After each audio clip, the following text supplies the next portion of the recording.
We are on to week 9 of the NFL season. I'm Nick Whalen. He's John McKechnie. We are back for another week of our best bets in the National Football League. As always, John, we'll each have 3 plays for you, totals, sides. Might be looking at some team totals this week. We'll break down as many games as we can. We'll give you a little highlight into a carnage-filled week in Survivor Contest, especially in Circus Survivor with Cincinnati, Atlanta going down. We'll take a look at a bevy of options for you on a week 9 slate that has some big numbers if you're still alive in your Survivor Contest. Give you some props, a little bit lighter on the props this week. We're recording this a day early, got some travel later this week, so we're recording this on Wednesday afternoon, but still got some good props for you to lock in early this week. And as always, we'll give you our locks, we'll give you a parlay, we'll give you a teaser to finish things out. John, 2 weeks in a row, we have seen favorites dominating in the NFL. 11-2 straight up, 11-2 against the spread last week. There was 11 favorites who ended up covered by more than a touchdown. Every single one of them, just kind of a beatdown week in the NFL. You do wonder if that correction is coming. I mean, over these last 2 weeks now, favorites 23-5 straight up, 21-7 against the number. And it seems like the feet are being put to the fire this week as far as backing the favorites is concerned, because I haven't seen a week like this as far as big numbers are concerned. I mean, we've got a couple games in the 14 range. We've got one that could get to double digits, I think, by the time that Sunday rolls around, that Lions-Vikings game, and a couple others. So, I mean, like, there's some huge, to quote our favorite show, Severance, the numbers are scary this week. If you're a big dog or a big favorite backer, you really are going to have to kind of stick to your beliefs here, because I mean you're asking a lot of your faves this week. Yeah, it feels like the big one is coming, to borrow from NASCAR Talladega parlance. You just got to dodge it, and if you've been riding favorites the last 2 weeks, it's paid off. Again, you have to wonder if that comes around, and it kind of a dangerous spot because we have a lot of big road favorites as well. Like Green Bay, they're a 13.5-point favorite at home. The Rams are big favorites at home. But it's like Jacksonville laying 3.5 at the Raiders, Seattle laying a field goal, even 3.5 in some spots at the Commanders. It starts out, of course, on Thursday night. Your Baltimore Ravens are north of a touchdown favorite on the road. So a tricky week, I think, ahead of us. Nonetheless, we will dive into it head first, John. First game you want to talk about is? First game I want to talk about is the Lions minus 8.5 at DraftKings, at least, against the Minnesota Vikings. Obviously, it's been well established there that the Vikings are having to go back to J.J. McCarthy in light of the Carson Wentz season-ending injury, battling out there famously with just like one arm. I mean, boy, that sounds bad. Whatever happened to his left shoulder, I hope it doesn't happen to my left shoulder. But really, to me, like the Lions are one of the few kind of like bankable teams this year. Like, you don't feel like that they're really ever at risk of letting down. Goff has kind of dominated this Vikings team since joining the Lions. The Lions have the rest advantage. It's not as big as usual coming off of the bye, but I feel like this is a Vikings team that offensively is going to be in a really precarious spot. Like, I think that there's a chance that they're not able to throw the ball, and we're going to see some of these really short drives. And I think, like, on paper, this Vikings team has a very good defense, but we saw last week that if you're just giving the other team possession after possession, like, it breaks down over the course of the game. So I'm very worried about this Vikings team being able to keep up. I think that this Lions team is going to be able to put that pressure on Minnesota. And really, it's a bet against J.J. McCarthy. It would not surprise me to see this line move further in Detroit's favor as we get later on into the week. I'm laying the wood here with the Lions. I'm doing it too, John. I'm doing it too. We just talked about, man, you got to be cautious with this run that favorites have been on, and immediately we are both throwing caution to the wind. I'm all over the Lions here. It's just the Lions are almost this singular entity that I trust to cover a dubious number like this, especially at home coming out of a bye. I mean, you could dig up, a ton of trend type of numbers. Jared Goff with extended rest, 15-4 against the spread as a member of the Detroit Lions. Lions covering those games by almost a touchdown. It's an offense to me that even on the bad nights, which I guess you could say their last game before the bye against Tampa Bay, like that wasn't the full Detroit Lions experience. like they're still getting to the mid 20s. You know, when other teams have a bad day, like they really have a bad day. They might put up 14 points. They might put up 17 points. Like the bad day for the Lions is still, you're going to have to outscore us and you're going to have to score in the high 20s to beat us. I know 8.5, it's not an ideal number, but I'm with you. We're seeing a ton of money come in on Detroit. I think that could move even more by the time we get to Sunday. And, you know, it's equal parts faith in the Detroit Lions and then just a fade of this Vikings team. You know, I want to be careful not to overbuy into what we saw on Thursday night. You know, maybe if they correctly call that early pick six, the game is different. At the same time, like immediately after that, the Chargers, you know, walked 95 yards down the field. At no point did it feel like Minnesota had any momentum in that game. And we just have to fade JJ McCarthy until he shows us otherwise. You know, I mean, the two games that he started, we've seen such a limited version of this offense. And the Vikings running game has also been non-existent, by the way, with or without JJ McCarthy. Like they don't really have a running game to lean on. Both tackles are banged up. Still unclear if one or both will play in this game. They have injuries on defense. I thought the defense was just completely picked apart by Justin Herbert last week. I think Jared Goff and that Lions offense with an extra week to prepare will probably do the same thing. And we always have this refrain of, well, you know, Brian Flores defense, it's going to be tough. In general, that's true. The Lions have scored 30 plus in 4 straight games against the Minnesota Vikings. They've averaged almost 400 yards in those games. They've scored 30 plus now in 9 of their last 11 games at home. They've scored 47 and 41 points in their last 2 games after a bye. There's just too much here pushing me in favor of Detroit. So you and I both on the Lions minus 8.5 for our first pick. John, as usual, you have a game on your card that I'm staying away from. I like that we're keeping this tradition up. I think this is like 9 weeks in a row now. You're taking us out to Seattle. I am. I like the Seahawks in this spot. You can still get it at -3 as of this recording against the Washington Commanders. I know that Jaden Daniels should be back, but I think that Washington's really kind of running out of runway here to start looking like the team that we saw a year ago. They surprised everybody, of course. I mean, no one envisioned them making the NFC Championship last year. Sometimes when a team comes out of nowhere, the regression can be pretty steep, pretty harsh. And I know that playing against the Chiefs on Monday night can be sort of an unfair data point to use against Washington, but I think it confirmed some things that I've been concerned about with Washington, mostly in that defense has gotten old and slow really fast. And obviously like the Marshawn Lattimore trade last year has not worked out remotely close to how they envisioned.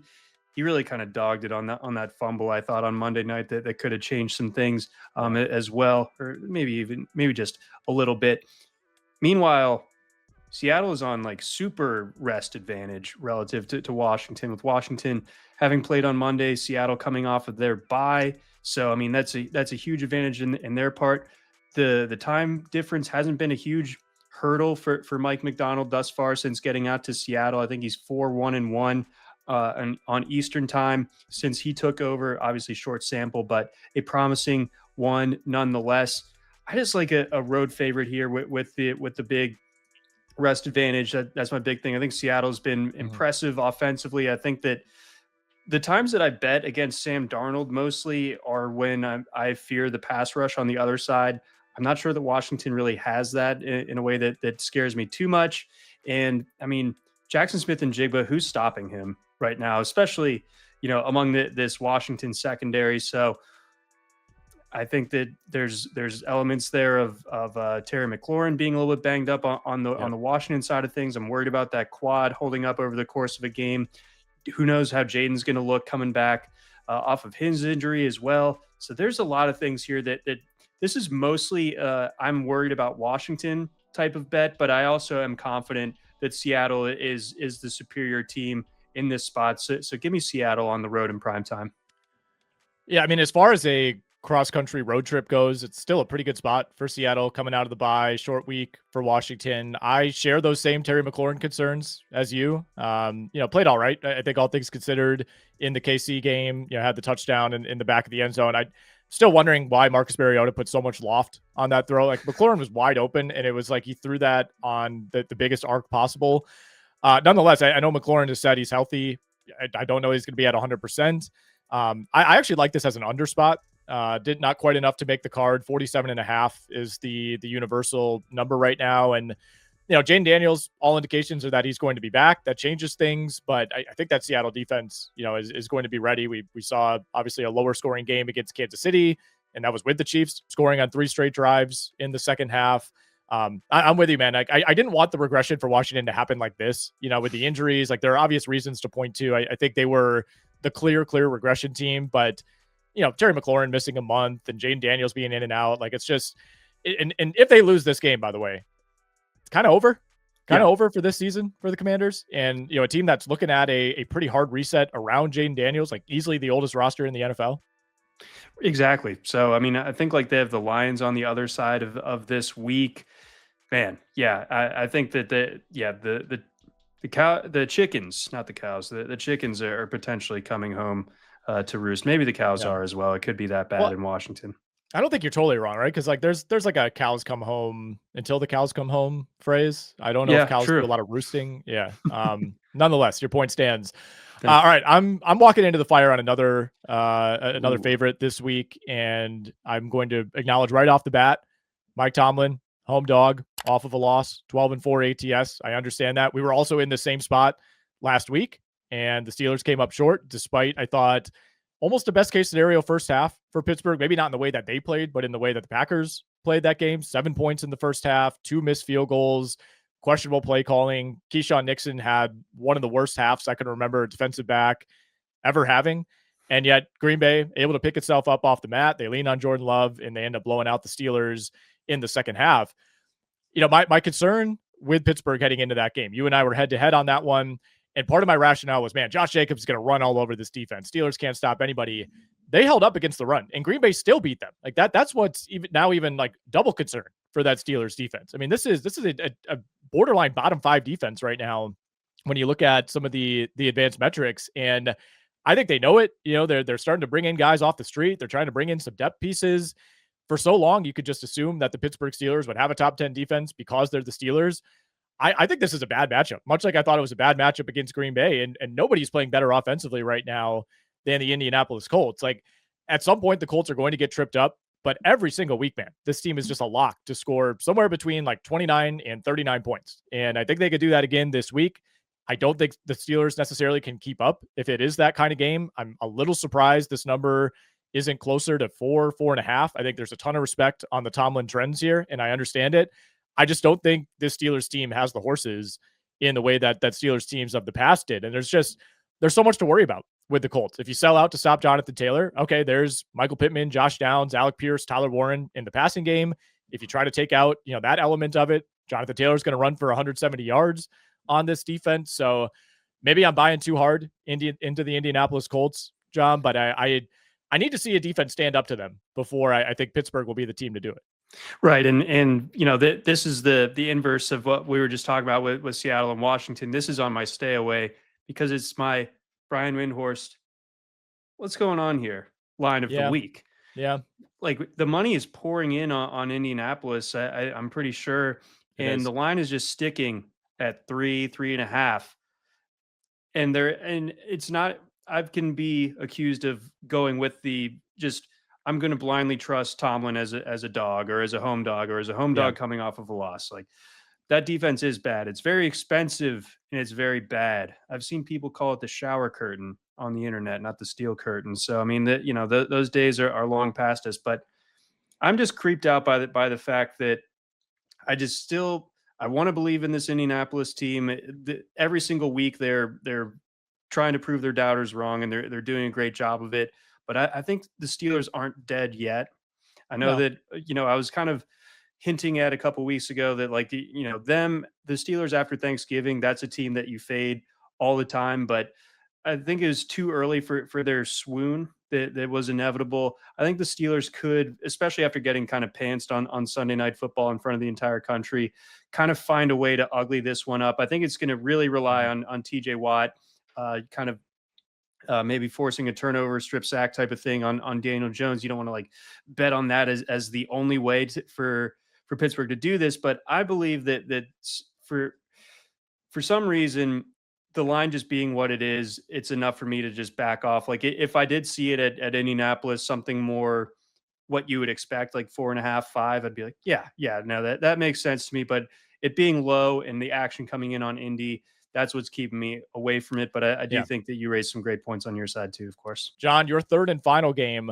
I guess this is probably the game of the week. There are three choices in the late window. If you're going to watch one game in the afternoon, you got Saints Rams, you got Jags Raiders, and you got Chiefs Bills. So with that in mind, Raj has his finger on the red button to make Yep. sure that this Chiefs Bills game is good, because slate wise, the NFL has done everything to clear the proverbial decks to make sure that people are watching Mahomes versus Allen. But yes, I am going big game hunting in this one, and I do like the Chiefs as slight road favorites, -1.5. My worst fears are coming to fruition, Nick. I think the Chiefs are back. I think they're back in a pretty Think they are. pretty big way. Rasheed Rice looks awesome so far. I mean, like for fantasy purposes, if you were able to like gut it out for the first 6 weeks of the season, I think you're in great shape the rest of the way. And I think the way that just fills out the group of weaponry for Kansas City is colossal, because I mean, if you load up to stop him, Xavier Worthy has like 4.2 speed. Travis Kelsey is still finding ways to get open. Like we these Bills corners are a little bit slow of foot. I think Worthy actually sets up really well in this game as a result of that. So if they are trying to stop Rice, like that, it could be a problem coming out the other side. A little bit worried about the injuries on the offensive line and in the backfield for the Chiefs. But for whatever reason, Kareem Hunt is still able to be like a red zone menace for them. So if they get in close, he's a weapon. And as much as I was preaching patience with the Bills, they lose the 2 games going into the bye week. Everyone kind of forgets about them. Then they blow the doors off the Panthers last week. Like, I still think the Bills are really good, but whereas I was willing to bet against the Chiefs in their regular season game last year, because I didn't think the Chiefs were really all that good last year. I think what we've seen basically since the Giants game is probably the second best team in the AFC. I got to give credit to Indianapolis right now, but Kansas City with Mahomes, I think they're going to go ahead and get it done and deliver like another heartbreaking loss to the Bills here and cover this 1.5. Yeah, this is one that it has to be Chiefs or nothing, right? It's like I know Buffalo's coming off of a 40-6 win, so it's not like the Bills are limping into this game by any means, but it's just so hard to go against what we're seeing from Kansas City right now. The absence of Ed Oliver, I think, is just colossal in this game. It's a shame Pacheco won't be out there, because I think it'd be worse for Buffalo if there was like a real running back who could take advantage of that, as opposed to Kareem Hunt, who is like, if he gets you a 7-yard gain, that feels like a 50-yarder for a normal running back. But either way, I mean, it's like Kansas City is just marching down the field over these last several weeks. And this started even before Rasheed Rice came back. They almost look like they're just messing around, like in the second half of that Washington game. Like, let's have Rasheed Rice just take a direct snap. Like let's just see what we could do with this offense. And I think it's a nice reminder that the plan last year was not for Juju Smith-Schuster to be like your borderline number 1 receiver. And when he and Hollywood Brown are your 3rd and 4th options in that receiving group, and like your 5th and 6th options overall in the offense, it makes a lot more sense. And the Chiefs actually do look like the Chiefs. So yeah, it wouldn't shock me if Buffalo, being at home here, we just get a Herculean Josh Allen performance and they do win this game. But that's the path, right? It's like you need this to be an all-time crazy Josh Allen plays left and right for the Bills to win, whereas it feels like Kansas City could play a B+ game and win. I think so. I think that this will be one of those games that makes us do a bit of a referendum on Buffalo's roster construction, particularly with the weaponry around Josh Allen, because it shouldn't, we're in like year 3 of this, it feels like, where it's just like Josh just has to drop back, buy a bunch of time and figure it out and just do something that we've never seen before. Keon Coleman, Khalil Shakir, nice secondary players, but like that, I think the loss of Stephon Diggs from a couple of years ago, like it hasn't been fixed. That's a pothole that has yet to be patched. I'm going to take the under 44 in Saints Rams. And, obviously this is a spot where if the Rams really hit coming out of the bye, this could be in danger because the Rams could score 35 points. I have zero faith in the Saints offense. I really don't think this is going to be an upgrade going to Tyler Shuck. Even if it is, what are we upgrading to from Spencer Rattler, who I thought was pretty good, or at least passable the first 6 weeks of the season? turned back into the Rat Man over these last 2 games, just, throwing picks, directing traffic, throwing it right to defenders. He's fumbling. Maybe Tyler Shuck, eliminates some of those plays, but even he threw a pick after coming on in relief. Threw the ball 30 times, by the way, in like 19 minutes of game time, which was a little bit alarming. The Saints, I think, are finally recognizing where they are as a franchise right now. They're a rebuilding team. It wouldn't shock me if they sell off some pieces ahead of the deadline. And the Rams, to me, are kind of the anti-Lions. They're in that same group with the Packers, where it's like, yeah, they'll take care of business. It might not be convincing. It might not be the result that you want. They're not going to pile up points. They're not going to keep the pedal to the metal and score 52, even if they could. So I think this is a business trip. I think it is a home business trip, if you will, work from home for the Rams, where they get in, they win this game like 28-6. We feel no differently about them. We feel no differently about the Saints. And the Saints just, I don't think could get anything going offensively here. No, Shuck, in those like 30 or so pass attempts, like what wasn't he averaging like 4.5 yards per attempt? Like that's just, it was rough. It's not even real. Like I can't put like you're at once overexposing him, but just only having him throw checkdowns. Like I don't know what exactly you're trying to accomplish with that one. Our guy Mario was making the point that Rattler had been kind of like, for whatever reason, it was drilled because he was always a bit of a risk taker in college. Like he'd been very kind of like risk averse with going down the field, and like maybe like they're going to turn Shuck loose a little bit more in that regard. I'm not sure I see it.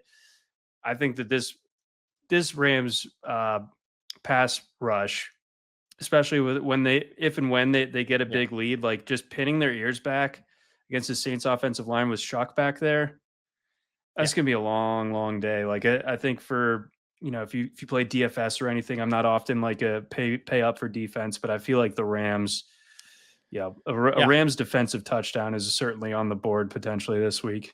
Yeah, number 1 red zone defense, by the way, in the NFL. So even if the Saints, they hit a couple big plays, they get down to the red zone, feel good about the Rams, maybe holding that to a field goal attempt. All right, John, let's talk a little Survivor. We are brought to you, as always, by our good friends over at Circa. It is football season, in fact, and the best place to catch the games is at Circa Resort and Casino in downtown Las Vegas, featuring the best pool in history, Stadium Swim. 3 levels, 6 pools, a 143-foot diagonal screen. Whether it's Thursday, Saturday, Sunday, Monday, Stadium Swim is America's favorite place to watch football. No matter the size of your group, Stadium Swim is the place for you, from owner suites to cabanas, day beds to stadium booths. There are seating choices for everyone. And the best part, Stadium Swim is open 365 days a year with temperature-controlled pools. It's a great place to catch the games all season long. Stadium Swim at Circa Resort and Casino in downtown Las Vegas. Book today at circalasvegas.com.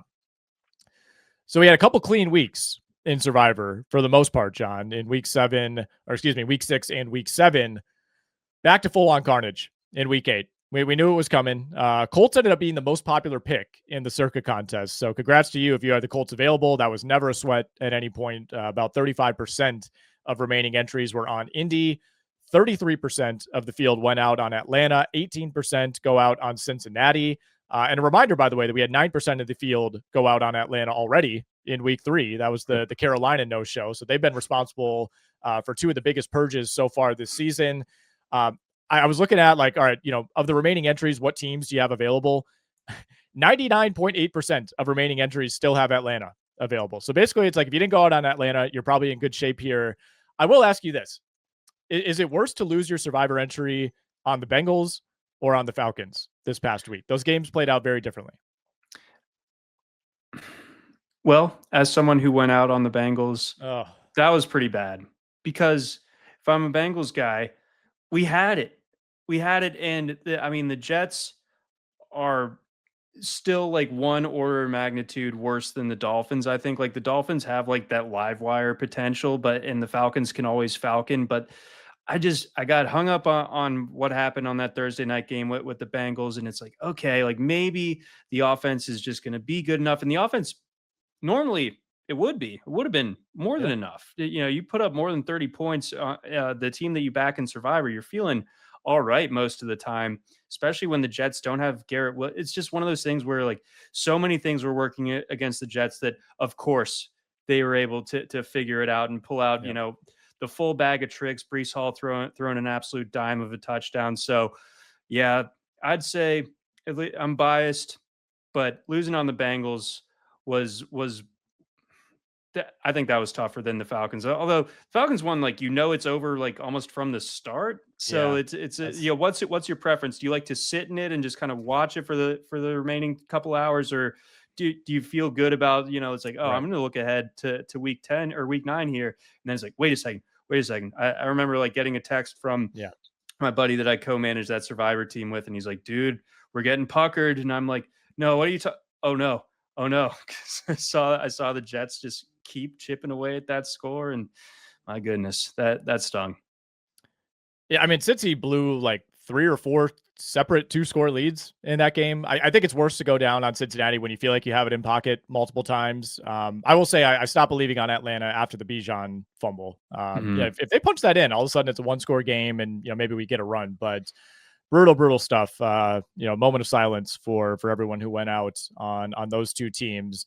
In the Grandissimo contest, the $100,000 entry version of Circa Survivor, 15 entries entered the week. Only two went out. Those both on Atlanta. No one took Cincinnati. We had 9 entries on Indy, 2 on New England, 1 on Philly, 1 on KC. Looking at this week, John, a lot of options here, a lot of big numbers. Most entries have at least one, if not two, of the Rams, the Packers, and the Chargers still available. Baltimore, Detroit, New England could be in play. Rams projected to be the most used team by far, which is understandable. They're not a consideration in the Circa contest for the holiday weeks, and this is the spot for the LA Rams. I mean, this is by far their easiest remaining game, their best situation left on the schedule. Yeah, it's going to be hard to go off of either of the LA teams, because the Titans are just simply also not a serious operation. Maybe you can kind of psych yourself out about the Chargers having to go east and everything like that, but extended rest, the Titans being what they are, it's like, I feel like if you got the Chargers, this is a good week to use them. And then, yeah, Rams make the most sense. I feel like most people have used the Packers already because they've kind of had a couple of like Yeah. obvious smash spots. Some people use them against the Browns, and well, that happened. But I think kind of like what we were talking about at the beginning of the show. Like, there's a lot of big numbers on the board this week, and therefore, like, I think it is oddly a week of plenty of options as far as Yep. Survivor goes, but that can always lull you into a bit of a false sense of security. There is always going to be the blood week coming. Last week was just two of them. Who's to say that there can't be even more this week? In terms of team availability for the Circa contest, and keep in mind you need to save teams for Thanksgiving, Black Friday, and then Christmas week as well. 81% of remaining entries have the Rams, 34% have the Packers available, 97% still have the Chargers, 76% have the Baltimore Ravens, 52% New England, 31% Detroit. So choose wisely this week. All right, John, let's finish up here. We'll run through some props real quickly. Again, we're recording this on Wednesday this week. That won't be the case normally, so we don't have as many props available as we typically do. Nonetheless, still got some good ones for you. Josh Allen, over 232 and a half passing yards. We talked about it. If the Bills are going to hang around in this game, which they probably will, it's going to be with a superhuman performance from Josh Allen. Xavier Worthy, over 45 and a half receiving yards. I got Patrick Mahomes, over 26 and a half rushing yards, and over 4.5 carries. Bills dead last in the NFL in yards per carry allowed to quarterbacks. And a couple anytime touchdowns for you. George Kittle, plus 140. Rashee Rice, plus 105. Kareem Hunt, 2 touchdowns, plus 650. KC, second most red zone drives in the NFL. Buffalo, again, a bad run defense. And give me Sedarian CD Lamb, anytime touchdown at plus 100. Spicy card. Love those. Let's see here. I got Josh Jacobs over 62 and a half rushing yards. Where did I find that? On the RotoWire picks and props tool.